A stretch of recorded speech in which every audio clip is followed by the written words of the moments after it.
বৃষ্টি যেমন গাছের জন্য প্রচুর ভালো, স্বাভাবিকভাবে ভালো দিক যার আছে তার কিন্তু খারাপ দিকও থাকবে। এখন বলি কেন খারাপ হলো।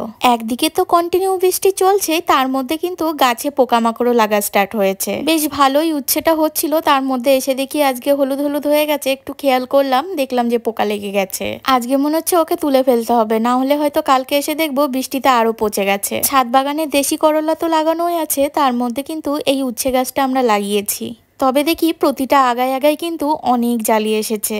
এবার দেখার পালা বৃষ্টিতে কত দূর এরা বাঁচে। ভাবলাম আরো হয়তো বড় হবে, তার মধ্যেই দেখো পোকাই খেয়ে নিয়েছে। কথায় আছে না, বেশি ভাবলে যা হয়। আমাদের অবস্থাও ঠিক। এই উচ্ছেটা তুলে এবার নিচে নিয়ে যাওয়া হবে। তবে তোমাদের যাদের গাছে পোকা লেগেছে অবশ্যই কিন্তু শ্যাম্পু জলটা তোমরা স্প্রে করবে প্রতিদিন সন্ধ্যায় একবার করে। নর্মাল 1 টাকা দামের যেগুলো পাউচ হয় শ্যাম্পুর, সেগুলোই কিন্তু জলে গুলিয়ে নিয়ে স্প্রে করবে। উচ্ছেটা তুলে যাওয়ার সময় একটা বেগুন চোখে পড়লো, সেটাও তুলে নিলাম। কেমন লাগলো এই ছোট্ট হারভেস্টিং জানি।